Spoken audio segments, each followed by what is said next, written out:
That is a black mamba, and the family noticed it in their outdoor eating area when a dead rat dropped on the table. So they called over this man, snake catcher Dave, who's a friend of the channel. He got it out of the roof, he got the tongs on it again, and now it's wrapped around his leg. Now you can see there he's unraveled it, and you might think he's kind of out of the woods as it were, but he's still got to contain the black mamba and get it away from people.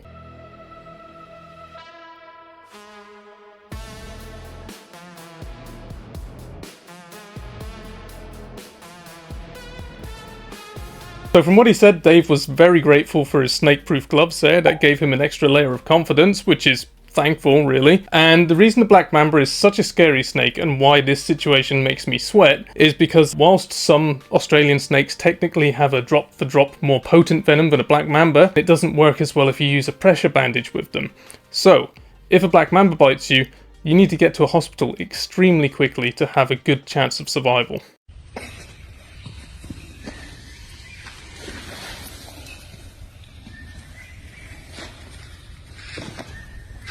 Oh dear. That was a cobra. Just bit him on the finger, of course.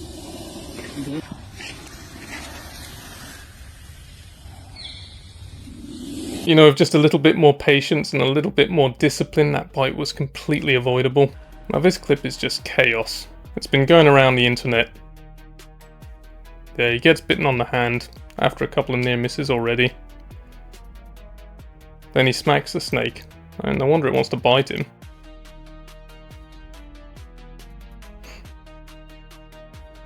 Initially I thought, well, maybe the venom glands have been removed, maybe it's a venomoid, but then he's blowing on it as if he's in pain. I'm really not sure what to make of that one.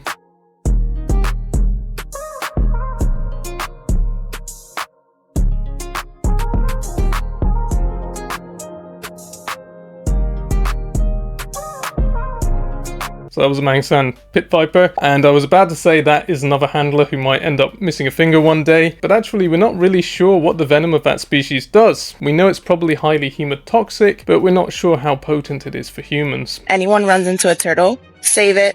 Don't just leave it on the road. Turtle saving is a hobby. Okay, so turtle saving is her hobby, but killing tortoises is her passion. That was of course a gopher tortoise, and she's just thrown it into a pond, and they can't swim.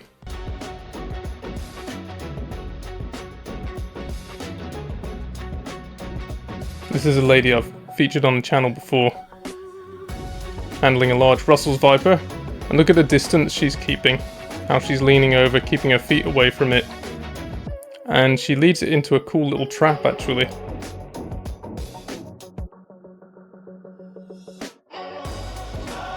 That was cool because a lot of the clips inevitably feature people in India doing reckless handling, because that's where most of the most dangerous snakes are, in close proximity to big human populations. And that lady is doing exactly the opposite. She's doing a great example of handling, and I think it's nice to show both sides. This is probably one of my favorite ones that I keep.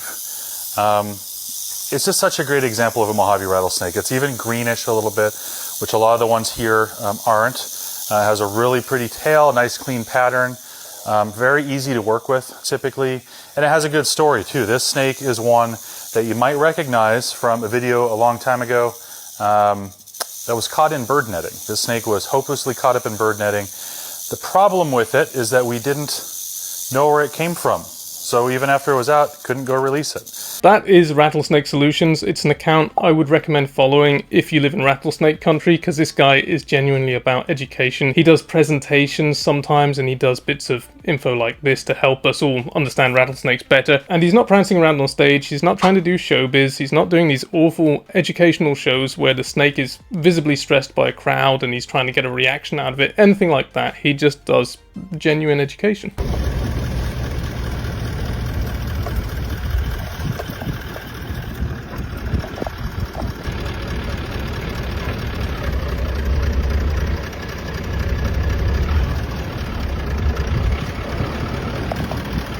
That was a dugite. It's a type of brown snake which lives in southern Western Australia, and it's distinct from the western brown snake, but it has a very similar threat display that other brown snakes share. You might have noticed it's kind of similar to what an eastern brown snake does. And what was interesting with that clip was that people were saying run it over, and the guy was saying, well, basically I own a winery, I don't want to get rid of my free pest control.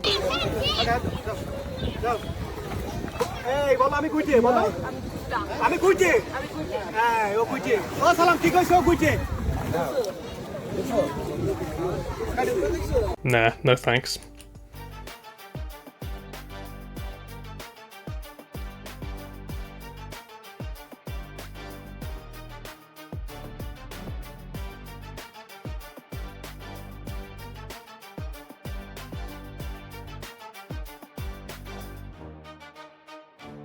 Very beautiful black mamba.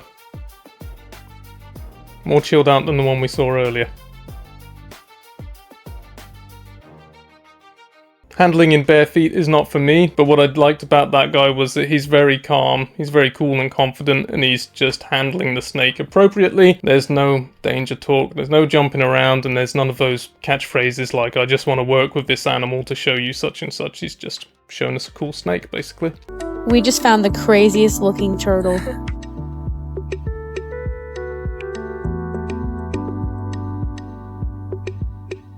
That was a common snapper covered in algae, which is kind of cool. It makes it look quite cute, actually. Often this isn't a problem, it's not a sign of something infecting the turtle, but sometimes it can be a sign that the turtle hasn't been very active and there could be underlying health conditions. It really depends. Hey there, happy Saturday from Canyon Beach. Got a lot of Velellas out here today. I came to check those out, but Don't actually know what they are. I could really use a marine biologist friend to tell me what this little guy is. He is really cute. This looks like a salamander, but I've never seen one in the ocean, and he crawled out of the ocean. That's a rough-skinned newt. It's found in the like Oregon kind of area, I think, Washington State, and it's crawled out of the surf. There was probably fresh water flowing out to the sea because those will go into water occasionally, and that's probably what got it into the sea in the first place. She did take it and she rescued it. She put it elsewhere. Those newts are weird because they possess tetrodotoxin, which is the same toxin pufferfish and blue-ringed octopuses have, which is incredibly potent, and apparently one man actually died from eating one. What I don't know, however, is why he ate it in the first place. The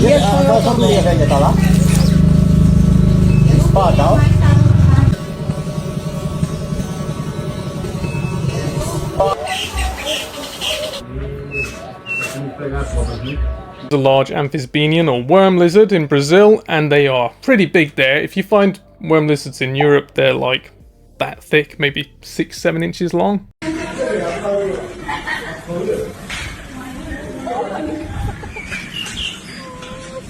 What has this pelican done?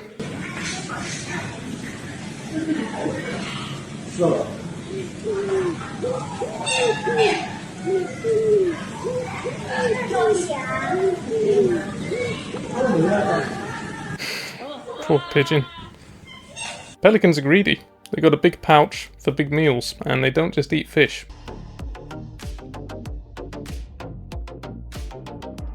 This one is so stupid.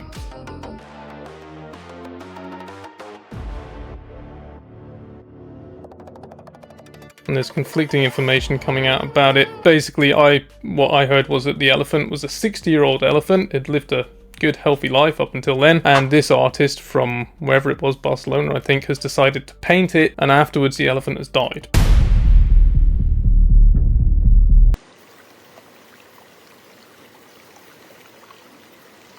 Nice.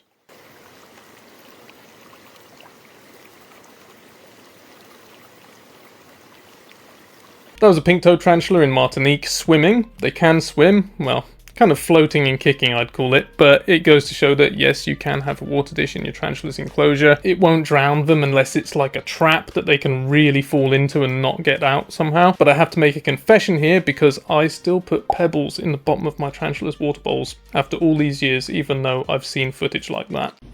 Hey Laffy, I got you a stuffed animal. Oh, okay.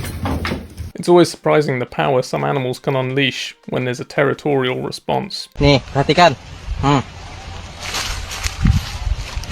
Jadi kuncinya hanya satu teman-teman ya, tetap tenang, jangan terlalu banyak bergerak. Jadi serangga tidak akan menggigit kita teman-teman. Jadi begitulah tipsnya teman-teman.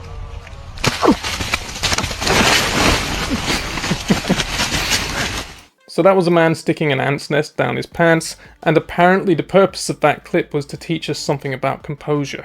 Oi, yeah, I pet that guy. It's biting my shoe, There's a bunch of eels coming up for food, and apparently that's from an account of just a nice guy who shows what him and his family get up to outdoors. The only thing that annoyed me with that one was the amount of people in the comments saying it's AI, and it's like a thing now. Everyone just parrots AI, AI, AI without actually adding anything to the conversation. But everything fantastic and incredible doesn't have to be AI. There is cool stuff out there in real life. Anyway, that was the video. Thank you for watching. I'll be back again next week.